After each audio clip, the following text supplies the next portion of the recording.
nice treat to be here. I don't get out much. I'm not on like house arrest or anything, I just don't get out much.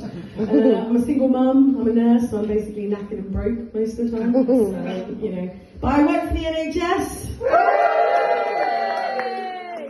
yeah, but I'm probably one of the lowest ranked sectors out there at the moment because I work for a GP surgery. Yeah, you're not cheering now, are you? You know, I hear all the comments, like, it's been 3 years since I saw my GP, does he even exist? I was number 777 in the call queue and I dialed at 801. The GP secretary is a bitch. You know, I hear all the comments, I do. But in my defence, I'm working really, really hard. You know, last Wednesday, I did 15 smears all before lunch. You know what, even for a lesbian, that is a lot of vagina. It's a lot. But you know what, I'm a professional, it doesn't bother me, it doesn't faze me. But people are weird at the doctors. Like, at work, I'm a really nice person.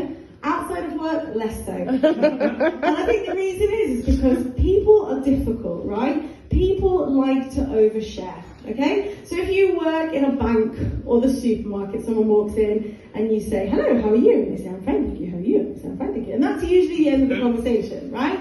Someone walks into my room and I say, hello, Mrs. Smith, how are you? My piles, they've been playing me up all day.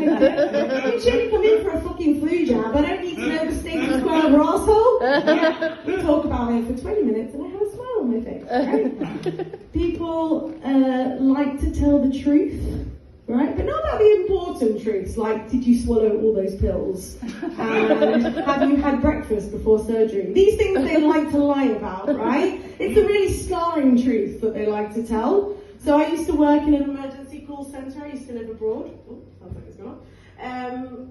And this emergency call centre, we had our own ambulances, so patients would phone in, we would know who the patient was, and if there was a clinical emergency, we would dispatch an ambulance. A bit like NHS 111 without the shit questions. Has anyone phoned NHS 111 because they've been bleeding red blood for the last 2 hours? No. And yet they ask it at every fucking call, right?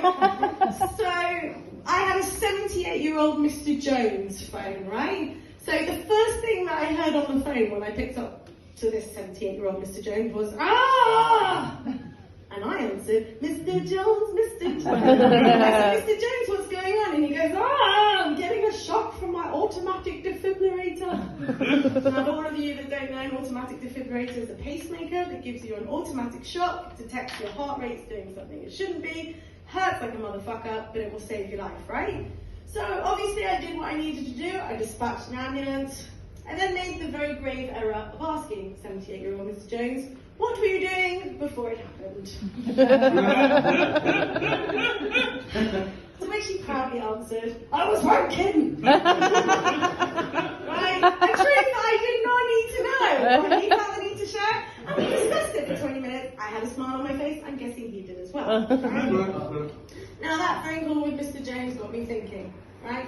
Death by masturbation is not a bad way to go, right? I'd be okay with that. I would put it public knowledge, but I feel like this is a safe space. I'd be okay with that. Because when you work in an ambulance dispatching unit, you hear of some really horrific ways to die, okay? And I'm going to use this platform to hopefully save some lives here tonight. Can I get a cheer from anyone who's over the age of 40? Okay.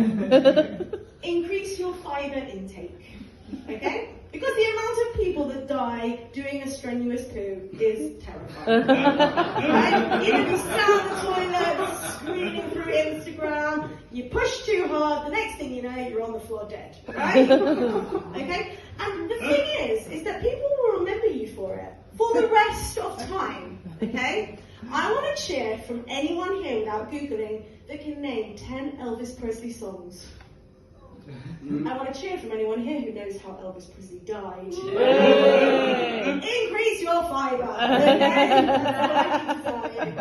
Right, I'm going to end tonight on a slightly more serious note, and you guys have been incredible, so thank you very much. The next time you get a bit pissed off with your GP or with the nurses, I just want to apologise on behalf of my people, not lesbians, not Jews, because if we're going to do the whole apology of the Jew thing, I feel like you need to apologise to me and it can get messy.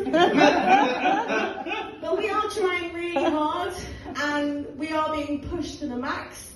So just be nice and remember, blame the fucking Tories. Woo!